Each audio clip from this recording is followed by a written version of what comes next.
নমস্কাৰ সৰু সৰু কিন্তু ভয় লগা কিছু ভৌতিক ঘটনালৈ প্ৰত্যেক দিনাখনৰ দৰে মই ঝৰ্ণা আহিছোঁ আপোনালোকৰ কাষলৈ আৰু আজি লৈ আহিছোঁ নলবাৰীৰ পৰা আৰিফুলে লিখি পঠিওৱা এক বৰ শিহৰণকাৰী অভিজ্ঞতা এই অভিজ্ঞতা আপোনালোকৰ আগত ব্যক্ত কৰাৰ আগতে অনুৰোধ কৰিছোঁ যদিহে আপুনি মোৰ ইউটিউব চেনেলটো এতিয়া সাবস্ক্ৰাইব কৰা নাই যদি বেয়া নাপায় সাবস্ক্ৰাইব কৰি থব ইনষ্টাগ্ৰামত থকা একাউণ্টটো ফলো কৰিবলৈ নাপাহৰিব আৰু ফেচবুকৰ পেজখনো যদি এতিয়ালৈকে ফলো কৰা নাই তাকো কৰি থব যাতে মোৰ ভিডিঅ'বোৰ অহাৰ লগে লগে আপোনালোকে এটা নটিফিকেশ্যন পায়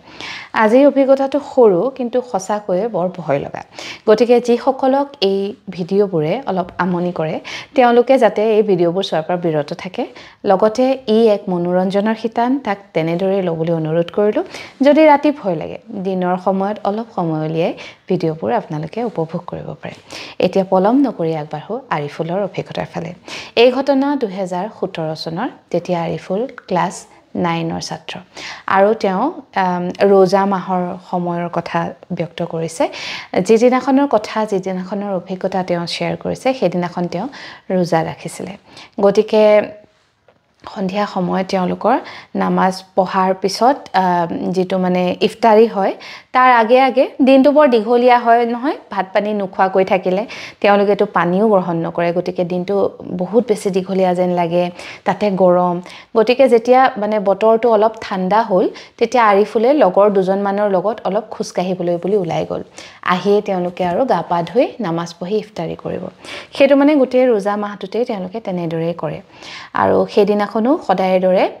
বন্ধুকেইজনৰ লগত আৰিফুল ঘৰৰ পৰা ওলাইছে তেওঁলোক খুজ কাঢ়ি অলপ দূৰলৈ যায় মানে প্ৰায় 1.5-2 কিলোমিটাৰ মান দূৰলৈকে যায় আকৌ তাৰ পিছত উভতি আহে ৰাস্তাত তেওঁলোকে এখন শ্মশান পায় যেদিনাখনৰ কথা তেওঁ ব্যক্ত কৰিছে সেইদিনাখন তেওঁলোক গৈ থাকোতে শ্মশানখনৰ আকৌ একেবাৰে মাজমজিয়াত এটা আসাম টাইপৰ পুৰণি ভঙা ঘৰটোৰ টিংকিখন ৰঙা গতিকে দূৰৰ পৰাই জিলিকি থাকে আৰু তেওঁলোকে নাচাও বুলি ভাবিলেও শ্মশানখনলৈ তেওঁলোকৰ সদায় চকু যায় কিন্তু যেহেতু সদায় হাজোৱা কৰে ইমান এটা ভয়ও নাই আৰু চাৰিজন বন্ধু একেলগে খুজ কাঢ়ি তেওঁলোক যায় সদায় সেইদিনাখনো তেনেদৰে গৈ আছে শ্মশানখন যেতিয়া মানে পাৰ হ'ব লৈছে তেতিয়া স্বভাৱগতভাৱে তেওঁলোকৰ চকু শ্মশানখনলৈ গৈছে আৰু তেতিয়া তেওঁলোকে দেখিছে যেটো ভঙা ঘৰ আছিল আসাম টাইপৰ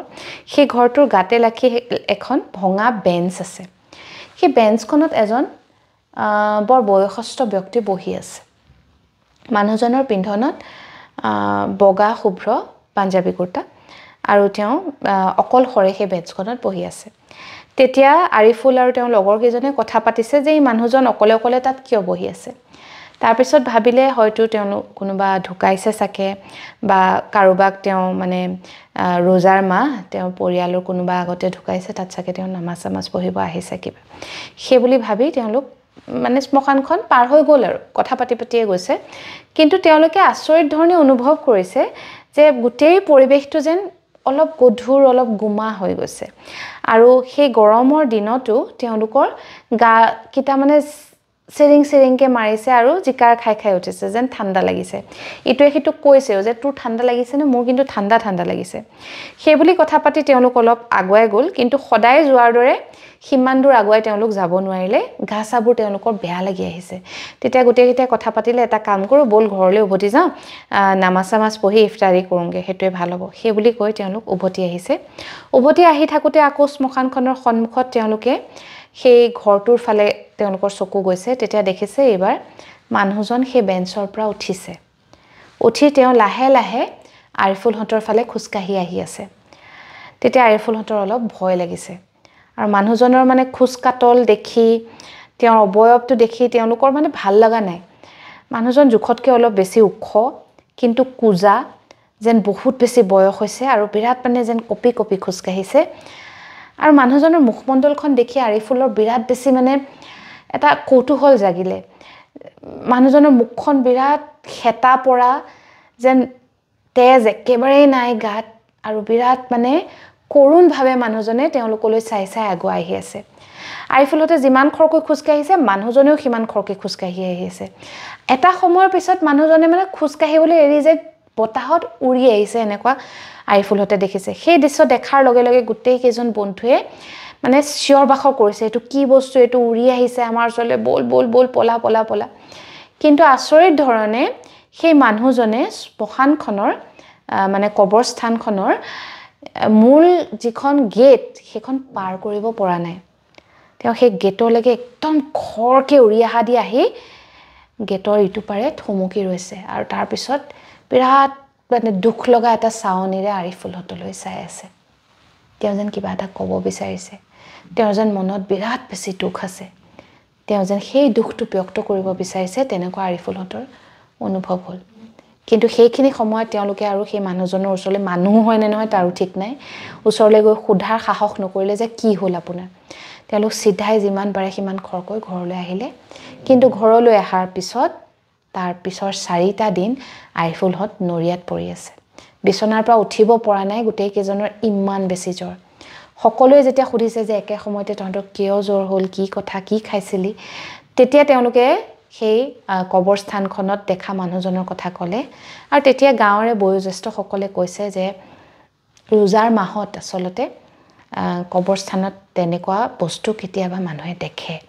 আৰু সেই দিনাখন তেওঁলোকৰ আসলতে আল্লাহৰ কৰম আছিলে তেওঁলোকৰ ওপৰত আল্লাহৰ আশীৰ্বাদ আছিলে যে তেওঁলোকৰ একো অনিষ্ট নকৰিলে সেই বস্তুটোৱে আৰু তেওঁলোক বাছি ওলাই আহিলে এই ঘটনা 2017 চনৰ এতিয়াও কিন্তু ৰোজা মাহ আহিলে ৰমজান মাহ আহিলে আৰিফুলৰ মনটো অলপ হলেও হেমিকি উঠে সেই মানুহজনৰ মুখখন তেওঁৰ মনলৈ আহে এখন হেতা মুখ এখন কৰুণ মুখে তেওঁক বৰ দিগদাৰ কৰে বৰ আচৰিত ধৰণৰ ঘটনা আজি পঢ়িলো আপোনালোকৰ আগত ব্যক্ত কৰিলো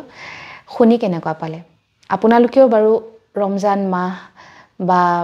মানে ৰোজাৰ সময়ৰ লগত সংগতি ৰাখি কিবা এনেকুৱা ঘটনা কাৰোবাৰ মুখত শুনিছে নেকি যদি শুনিছে ভিডিওটোৰ তলত কমেন্ট কৰিবলৈ নাপাহৰিব লগতে আপোনাৰ যদি কিবা অভিজ্ঞতা আছে যেটো আপুনি মোৰ লগত শেয়াৰ কৰিব বিচাৰে তেনেহলে মোৰ মেসেঞ্জাৰত গৈ এটা মেসেজ কৰিব বহুতে মোক সোধে যে আপুনি অভিজ্ঞতাবোৰ যে পঢ়ে আপোনাৰ ভয় নালাগে নেকি ভয় আসলতে নালাগে বুলিব লাগিব কাৰণ মানে প্ৰত্যেক দিনাখন এটা এটা অভিজ্ঞতা পঢ়ি আপোনালোকৰ মাজত বিলাই দিও গতিকে ভয় লগা হেতেন হয়তো সাকে কৰিব নোৱাৰিলো হেতেন কিন্তু কিবা এটা লাগে অলপ সময়ৰ কাৰণে ময়ো থমকি ৰওঁ আকৌ মোৰ দৈনন্দিন জীৱনলৈ উভতি আহিবলৈ মোক অকন সময় লাগে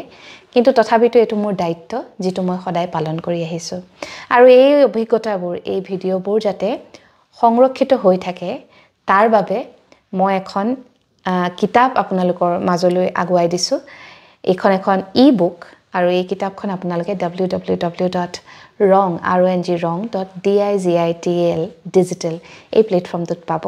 কিতাপখন পঢ়িব আৰু পঢ়ি জনাব কেনেকুৱা পালে আজিৰ এই ঘটনা এই অভিজ্ঞতা পিছে ইয়াতে সামৰিছো কাইলৈ নিশা এক নতুন ঘটনালৈ আপোনাৰ কাষ চাপিম এতিয়ালৈ আহিছো শুভৰাত্ৰি